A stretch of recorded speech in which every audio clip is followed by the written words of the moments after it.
finish it up because we've been here now for several weeks, and I've abbreviated the abbreviation of going over some of these verbal laws that God has given to Moses. And when Moses comes back down the mountain at the end of this chapter, and we begin in chapter 24, he's going to write this down. He's going to make notes of it and tell it unto the children of Israel, and they're going to just automatically say, we're going to keep the commandments. And of course, when we get there, we'll talk more about it. Later on, we find that God is going to call Moses back up into the mountain to give him what's called the Ten Commandments that's written on stone. We got it verbally going on here. First part of chapter 24, Moses is going to write it down. He's going to tell it to the people. They're going to agree to it. The question becomes, why did he give it in stone? Well, when we get there, the answer is real simple. It's written by the hand of God in stone. It's solidified.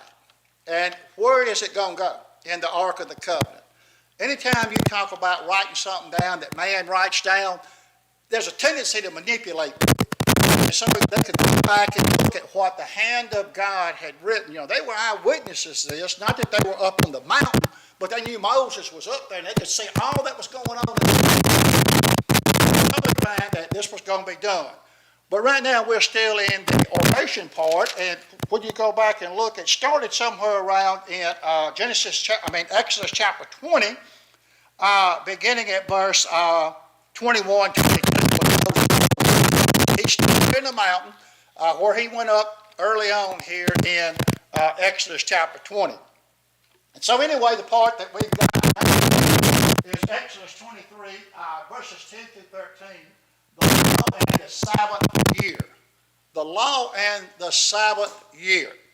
And so we find that the Bible says, beginning in verse 10, and thou shalt gather in the fruits thereof. But the seventh year thou shalt let it rest and lie still, that the poor thy people may eat. And what they leave, the beasts of the field shall eat. In like manner thou shalt deal with thy vineyard. 6 days thou shalt do work, and on the seventh day thou shalt rest, that thine ass may rest, and the son of thy handmaid and the stranger may be refreshed. Be circumspect, and make no mention of the name of other gods, neither let it be heard out of their mouth. So here we have God giving to Moses what every Sabbath year. That is, like the land rest. Okay? And we're going to find, because they did not follow this command later on in their history, it's going to have some consequences applied to it. God wanted that done. He said in that seventh year while the land is resting, so the poor can eat. What that means is anything that has come up naturally without being sown, and we know all of us have one time probably did some type of gardening. And a lot of times, seeded plants will come up on their own naturally because as they die and stay in the field, some of those seeds will take root, okay? But they were not supposed to be doing any planting or harvesting other than what the poor could get and what the beasts of the field could get. And of course, God wanted them to rest on the Sabbath day. And so when we look at this, we're going to find that the failure of Israel to give the land its Sabbath years determined the certainty and duration of the Babylon exile. Leviticus 26, 32 through 35, 2 Chronicles 36, 21. So basically, what's going to happen here, the land was producing, so they just kept plowing, didn't they? They kind of ignored that. Well, God had said, this is what I want. This is a command from God. This is what he expected for them to do. Let's turn over to, and I haven't been toggling too much, as we've said numerous times as we've been going through this. A lot of times, if you want to see more detail about what's going on with a lot of these verbal commands that God has given to Moses, you need to go to like Leviticus and Deuteronomy and places like that, because it does give more detail. And here again, as we said before, I'm not trying to teach Jewish law, okay? Because here again, I've abbreviated the abbreviated, so we can kind of get through it, but just hit a few high points that was given. But anyway, to show you the consequences here of this, in Leviticus chapter 26, And in verse 31, and you know, what's going on here, they're being warned about idolatry and all these kind of things that's going on, and intermingling and all this kind of with the people of the world. Anyway, notice what he says, and I'm going to begin in verse 32. And I will bring the land into desolation, and your enemies which dwell therein shall be astonished at it. And I will scatter you among the heathen, and will draw out my sword after you, and your land shall be desolate, and your cities waste. Well, what was one of the reasons for that? Sure, they've gone off into idolatry. Sure, they've gone off after other gods, and they were polluting already the commands of God, right? That we're going through right now. And notice one of the things he says here that it is going to happen. Then shall the land enjoy her Sabbaths, as long as it lie desolate. And ye be in your enemy's land, even then shall the land rest and enjoy her Sabbath. So this was going to have a bearing on how long they were going to be in exile.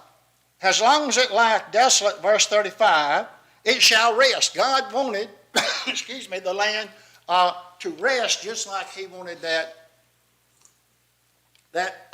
people to have that rest. And if you look here, it says, as long as it lieth desolate, it shall rest, because it did not rest in your Sabbaths when you dwelt in it.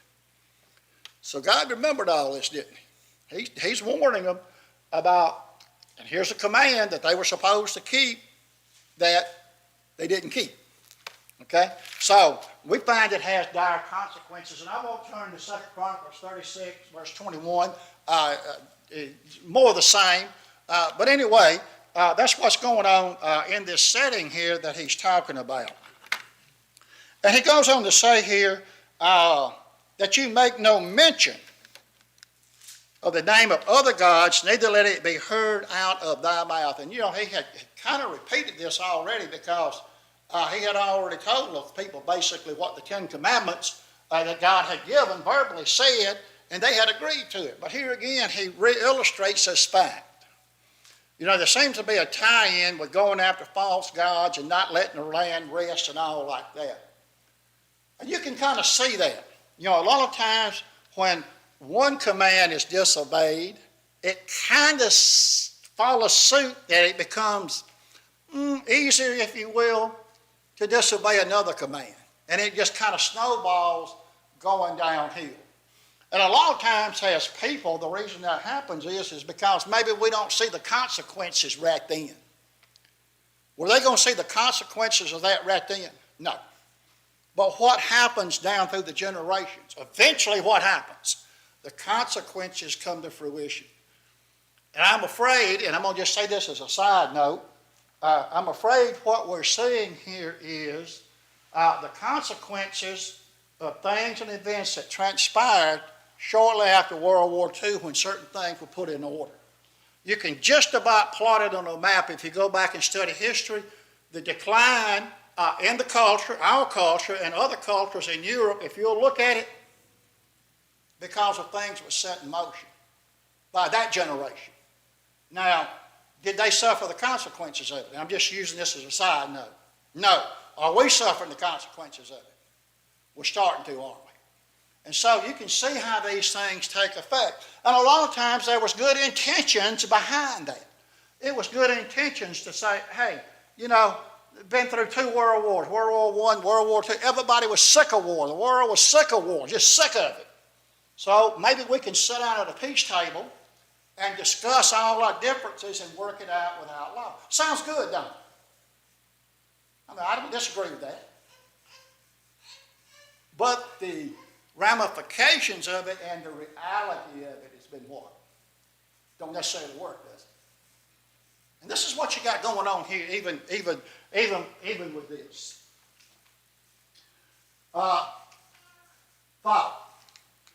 Make no mention of the name of the other gods. The Sabbath was to be dedicated to the Lord God and not to any foreign or false god. To remember the Lord. You got to remember, this is what a lot of this is about, is remembering the Lord. He don't want him even to mention the name of other gods. Why would you think that would be? Well, when you begin to talk about it, does it not start taking root in the heart? If you never go there, you never have to deal with it. You know, it's kind of like the discussion that you get in a lot of times, and I could use any type of sin, but let's just say with alcohol, for example.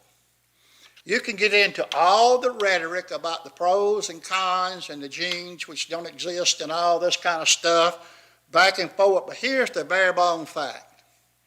If you never went there and started, you don't have to deal with it, right? Okay? So that's just the bare bone hardcore facts about it. If you never start, you don't have to deal with it. And so it is here with these guys. Don't ever go that way. Don't embark down that path, and you won't have to worry about it. But what did they do even with this command that's going to be repeated over and over? Well, they followed the path of these strange gods, didn't they? They embarked on that journey. And Daniel, you know yourself dealing with things, even things of the world, dealing with issues and things. A lot of times when you start down that path, it's hard to turn around, ain't it? Because a lot of times when you start down that path, the stream all of a sudden becomes a river, doesn't it? Now what's harder to cross, a stream or a river? I heard the preacher say one time, he was talking about, everybody talks about sowing wild oats and things of this nature, trying to make an excuse a lot of times for what I've done and maybe we've done. I don't know what you've done, but I know what I've done. About, well, he just sowing his wild oats. Well, the preacher said one night talking about sowing wild oats. If that's the seed that you planted, before it grows up, you need to plow it up and replant your field. Okay? Pretty good point, isn't it? Plow it up. Turn around. Don't let it come to fruition. Kill it before it gets grown. Okay? So anyway, this is what's going on in this arena. Exodus 23, 14 through 17, this is interesting. What these feasts that they had, the law and the feast. So we'll go there and we'll take a look at this and kind of read through it. Notice that 3 times, thou shalt keep a feast unto me in the year. Thou shalt keep the feast of unleavened bread. Thou shalt eat unleavened bread 7 days as I commanded thee in the time appointed of the month Abib. For in it thou camest out of Egypt, and none shall appear before me empty. And the feast of the harvest of the first fruits of thy labors, which thou hast sown in the field. And the feast of ingathering, which is in the end of the year, when thou hast gathered in thy labors out of the field, 3 times in the year, all thy males shall appear before the Lord. So here are 3 feasts out of many feasts that we're going to encounter that they are required to keep. All the males are required to keep this 3 times a year. The Feast of Unleavened Bread went on for a week. They had to pull all the leaven out of the house and everything to make it clean. And they had that feast, and then they had the Feast of the First Fruits of thy harvest. And that's called the Feast of Pentecost. Very often we're going to see it's called the Feast of Weeks. Because from the time of the Passover to the time of that, this feast was 7 weeks, okay? 49 days plus the 1 is 50, okay? 50. Right. Brother Con, you want to comment on that? I say you had something you wanted to say on that. It's 50 days apart. Yeah. One of them started with the spring feast, and then you got more or less a summer feast. Right. And then the fall feast, right. That's the feast. Well, in some places, it's called the Feast of Tabernacles. Right. Too. Right. Because they go out and live. In the go tent. out and live in Right. those little tents that Right. they put up. We're set up. Right. Tabernacling. Right. Right.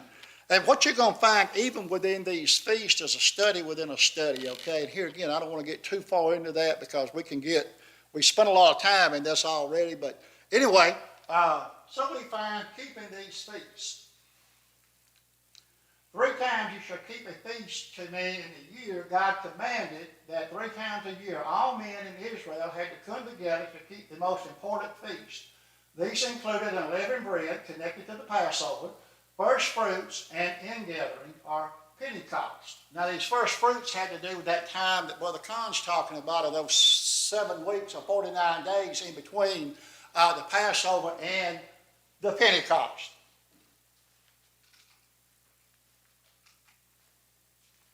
Or the Passover and the Feast of Unleavened Bread.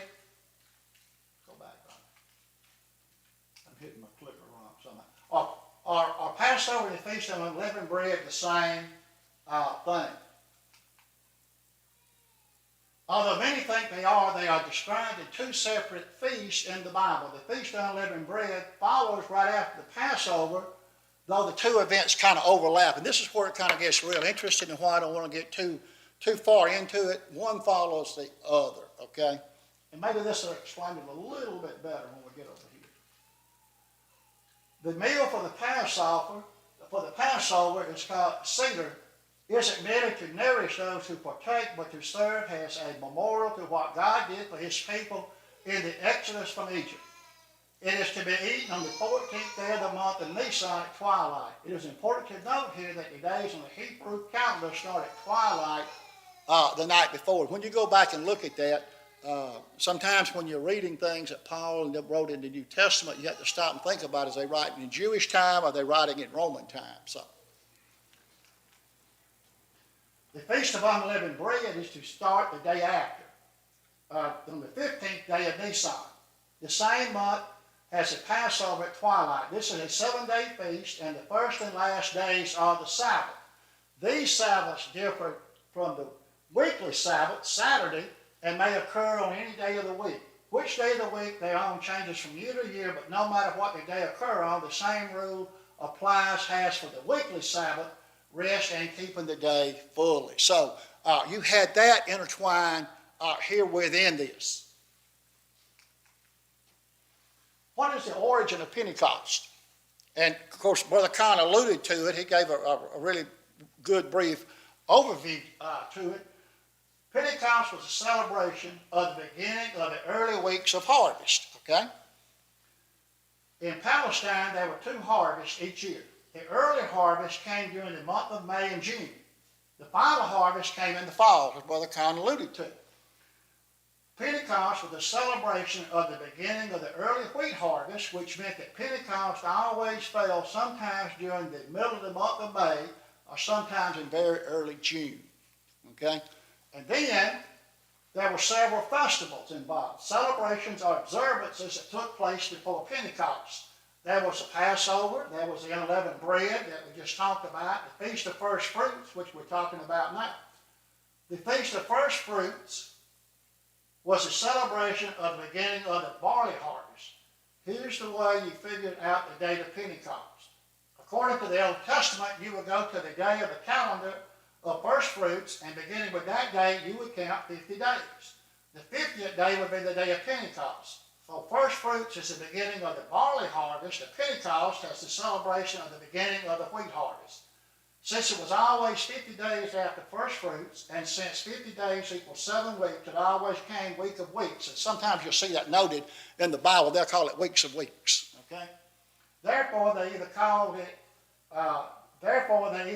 the Feast of Harvest or the Feast of Weeks. So you'll see that noted. Now, I did all that to say all this. You see how you can get into a very detailed study of all this. And it only goes farther as you get more involved in it. But I hope I condensed that enough and didn't leave anything out to kind of get a picture. So these were feasts that 3 times a year the adult males were to keep. Okay? And that's kind of how they played out on the Jewish calendar. Brother Kahn, you have any comment on that? Anybody know that barley comes off earlier than corn. Right. And corn's coming off in the end gathering down at the Feast of Tabernacles at the end of the year. Right. And one more thing that he said, when these males do appear 3 times a year, they must not appear empty. That means they must have something to give. Oh, yeah, right, yeah, right. Something to sacrifice, something to offer. Right, exactly, right. Any other brethren have anything you want to comment on that? Like I say, I condensed the condensed down to the condensed, so I hope I didn't leave anything out, because all this is a study within itself, like a lot of this law. Okay. It just gets a little more interesting as you go on down. Oh, yeah. Yeah, so anyway, and there are other passages of Scripture that deal with this too. Like I say, a lot of times you can go to Leviticus and Deuteronomy and other places, you'll find more detail in it too. So anyway. Exodus 18 and 19, laws regarding sacrifice and first fruit offering. So verses 18 and 19, thou shalt not offer the blood of my sacrifice with leavened bread, neither shall the fat of my sacrifice remain unto the morning. The first fruits of thy land thou shalt bring into the house of the Lord thy God. Thou shalt not seethe a kid in his mother's milk. Now, there's a couple of things that's real interesting in here about this, and it has to do with heathen culture, okay? Thou shalt not offer the blood of my sacrifice with leavened bread. They're to use unleavened bread. Leaven is pictured as a type of what? Sin. And it has influence, doesn't it? Just like leaven in bread. If you put a little leaven, it don't take much leaven going in homemade bread to make it rise, does it? It's the same thing with sin in our lives. It doesn't take much influence of sin for it to become what? Sin, right? Okay? And that's what he's getting. He wanted it to be distinct, separate, and apart. Paul likened it like this when he wrote to the church at Corinth. He said he wanted them to be a new lump. I brought a lesson like that one time, Daniel, be a new lump. I think people thought I was poking fun at some folk, but I wasn't. That's Bible, okay? Apostle Paul said that. Be a new lump. Don't be that old lump full of leaven.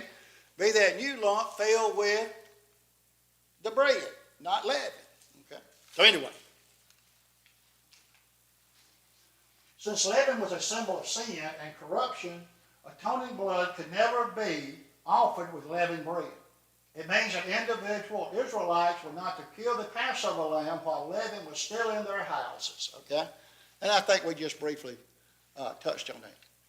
Ron, you look like you had something you wanted to comment on. You got anything you want to add, take away, subtract, divide, multiply?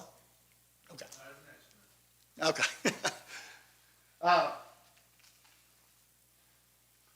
Nor shall the fat of my sacrifice remain until morning. If atonement has to be regarded as a complete work, it must wholly be offered unto the Lord. Everything must be given to God, not a portion reserved for later. Now, that's kind of interesting, isn't it? You see, God's trying to take out what I might. You mean I got to get rid of all this good fat while it's under the sacrifice thing that we're doing? Man, all this good fat, I could use that. I could use that in the morning when I make my cornbread. What I got to get, that's human wisdom, isn't it? What God say? Get rid of it, right? None left over. Not a portion reserved for later. This especially included the fat of my sacrifice, the best portion of the sacrificed animal. So here again, God wanted the best, and there was nothing to be left over. It was to be totally consumed. The first fruit of the land, of your land, you shall bring into the house of the Lord. When Israel came into Canaan, they had a special responsibility to make a first fruit offering to God. In addition to their regular first fruit offerings, Exodus 23:16, giving God the first and the best, honored him as God the provider of all things. And that may be a point too why he didn't want any left over. I'm going to provide this. You do your part, I'm going to do my part. There's no need for you to keep any fat. I'll make sure if you do your part that you'll be provided with what you need for the next sacrifice, okay? And so this is the way that God wanted. And we had talked about some of this earlier on in other chapters anyway. So, nor shall the fat of my sacrifice remain until morning. If atonement has to be regarded as a complete work, it must be wholly offered. Did I hit the wrong thing? Looked like I did. Okay. You shall not boil a young kid in his mother's milk. A lot of times, and even today, and I've done it years ago when we used to hunt a good bit and stuff like that, a lot of times you would take the animal that you killed, like a squirrel, even done rabbit, and you soak it in sweet milk. Put it in the refrigerator and let it for a while. It does add flavor and pull some more of the content of the flesh out of it. But in this case, it had to do with the heathen culture, okay? The heathens were bad about thinking that if you take the kid and you seethe it in milk, that it was good for various fertility reasons, okay? And so he's telling them that this strange sounding command was actually a command not to imitate a common pagan fertility ritual. So God could see somewhere down the line that, if I don't put a specific command about this, this could get intermingled into my sacrifices like the heathen world does. And he didn't want that.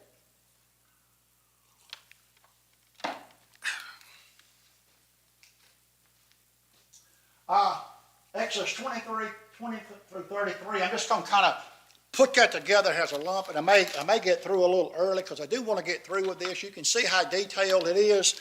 It's going to kind of shift gears a little bit. He's going to talk about them going into the land and things of that nature, and about his angel is going to be with them, and this angel would be a divine leader. And of course, we know this angel it's talking about would be Jesus. He's been with them the whole time anyway, hadn't he?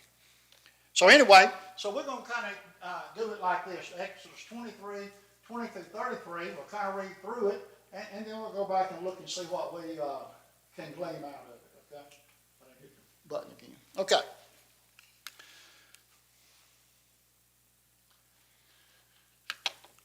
Behold, I sent an angel before thee to keep thee in the way and to bring thee into the place where I have prepared. Now, one of the things you got to remember about a lot of this that's going on, that Moses is orating to these people, or is going to orate to them at the end of this chapter, is a lot of this they wasn't practicing yet.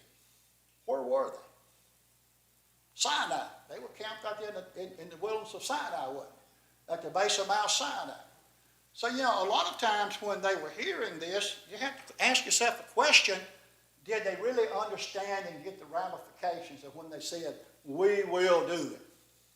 Or was it more out of seeing all the events that had gone on at Sinai that has caused them to be a little bit startled and shaken at heart? Because, they did tell Moses in Exodus chapter 20 and verse 19, they said to Moses, Speak thou with us, and we will hear, but let not God speak with us, lest we die. So, you have to kind of wonder about that, because a lot of this is not going to come into real fruition until when they get into the promised land. Okay. The next event that's going to take place is going to be the building of the tabernacle. I'm really going to have to cut that down, so I've got overhead photos of the tabernacle and artist drawings and explanation. If I just do that for several chapters, okay? Because it's very detailed. Anyway, the angel promised with a blessing, okay? And I'm going to send my angel. Notice what he says here about the angel that I'm going to send. Beware him and observe his voice. Provoke him not, for he will not pardon your transgressions, for my name is in him. Talking about Jesus, isn't it? That's the angel he's talking about. Don't provoke him. What did Israel do in Hebrews chapter 3? What did he say? They provoked God, didn't they? What did he tell them? Don't be provoking me. Okay? But if thou shalt indeed obey his voice and do all that I speak, then I will be an enemy unto thine enemies and an adversary unto thy adversaries. In other words, he said, I'll fight for you. Really is what he's saying here. For mine angel shall go before thee and bring thee in unto the Amorites and the Hittites and the Perizzites and the Canaanites and the Hivites and the Jebusites. I will cut them off. So my angel is going to be with you. My angel is going to fight for you. But what have you got to do? You got to do my commandments, haven't you? You got to be so you won't be provoking me unto wrath. Thou shalt not bow down. Here again, we're going back to part of what initially the law was given, the Ten Commandments as a preface to the law and down. So anyway, thou shalt not bow down to their gods, nor serve them, nor do after their works, but thou shalt utterly overthrow them and quite break down their images. Okay? So utterly. He just didn't say overthrow them. Utterly carries with it the idea of what? That's deep down. We talk about not just the seat of the affections, but the utter seat of the affections. You can't go no deeper than utter. Okay? You're going way down. If you go to the other parts of the well, guess where you're going? As deep as a well would go until you hit water. You can't go no further, Daniel. Okay? That's what it's talking about. So this is a deep cut that you got to make to utterly overthrow them. Well, what happened? Well, they got in the land and they didn't fully carry out this commandment either, did they? Can you see how what God wanted and what actually worked out to be was not the same thing? And you wonder why they had so much heartache, so much sorrow, so much captivity, so much war. Well, they didn't do what God said. Okay?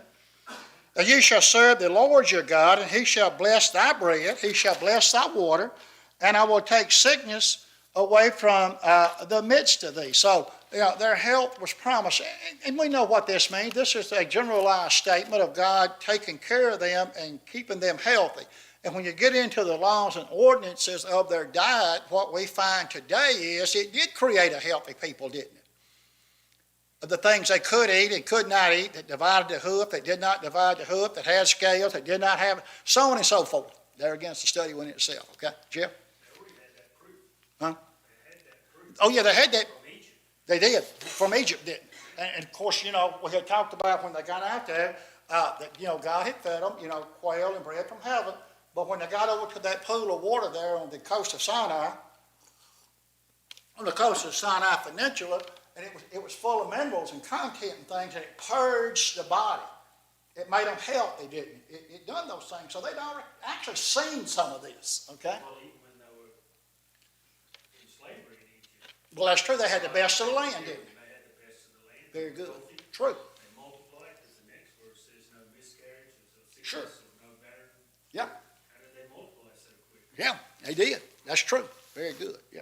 So, there shall nothing cast their young, nor be barren in any land. The number of thy days I will fulfill. So that's what you was talking about. Just saying, you're not going to be barren if you do these things.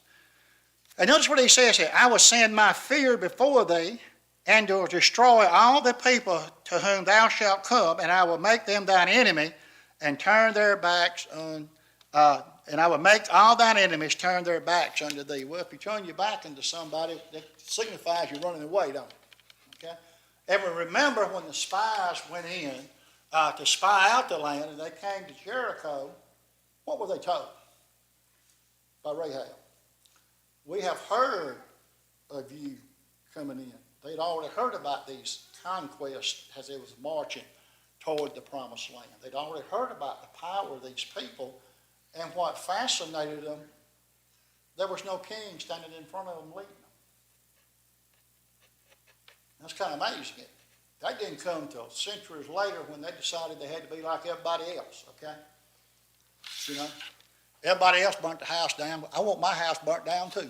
That don't make sense, does it? But you think about it, that's what they said. Jeff, that don't make sense, does it? Well, all them, they house, why didn't my house get burned down? Duh. Burn it down then. And that's what they done, didn't they? They burned their own house down, didn't they? Anyway, that's another story. And he said, and I will send hornets before thee, which shall drive out the Hivite, the Canaanite, the Hivite, from before thee. I will not drive them out from thee before in 1 year. Okay? Lest the land become desolate and the beasts of the field multiply against thee. So it was going to be a gradual progression to go in there and do that. What happens if you go in there and just completely desolate something? Well, whatever's the strongest that's in there, whether it's the forest or whatever, the animals, the beast, what's going to take over? That. So you're going to do it in progression. As we go in and take this, then you can nurture it and do whatever you're supposed to do to it, okay? So, anyway, this is what God had told them. But by little and little, I drive them out from before thee until thou be increased and inherit the land. And I will set thy bounds from the Red Sea. God's going to set the boundary. That's what in Acts chapter 17. What did Paul say? Paul said that God has set the bounds and habitations of man. God now is God's telling Moses that I'm going to set your bounds and habitation for you. Okay? from the Red Sea even unto the sea of the Philistines, and from the desert unto the river. For I will deliver the inhabitants of the land into your hand, and thou shalt drive them out before thee. And thou shalt make no covenant with them, nor with their gods. Uh-oh. Here again, here we go. You know? Actually, when they got over there, what did they do? They started making some covenants with them, didn't they? Thou shalt not dwell, they shall not dwell in the land, lest they make thee sin against me. For if thou serve their gods, it will surely be a snare unto thee. And that ends chapter 23. Don't serve their gods. You know, when you see this, you know, we're looking at a picture of the church here through all this, Jeff, and I know we've been doing analogies and kind of had backed off of that because that's going to take us down another road, okay? Well, you can see the picture of the church and what God expects of the church. On the first day of the week, which now is the Christian Sabbath, if you will, the Jewish Sabbath was done away with, what do? Well, we come together and partake of the feast, don't we? The Lord's Supper, don't we? And we come together to worship God, don't we? And now we see he's telling them he doesn't want any sin in the midst of their congregation. Why? Because it will influence you to do what? Sin and serve other gods. So how does that play out in the church? God does not want sin alive and active in the church. Now that does not mean, and I think a lot of times we think that what that means is God does not want sinful people in the church on Sunday morning to hear the gospel. Not so. Okay? What it's talking about here is the body of Christians that are a member of the church have a duty and responsibility to the congregation, don't they? Okay? People need to be in here. We see all these empty pews. It'd be nice if it was full of folks in the world this morning so they could hear the gospel, wouldn't it? At least pause for a few minutes and hear it. If they never hear it, of course, when we're in our daily lives, when we're out and about, we teach people and all like that. But it would be good, wouldn't it? But it's still the responsibility of the elders and deacons and the congregation to see to it that we maintain decency and order and don't run off and serve other gods. Okay? So anyway, that's another. We can see this here. Now, let me ring that buzz. I may make it.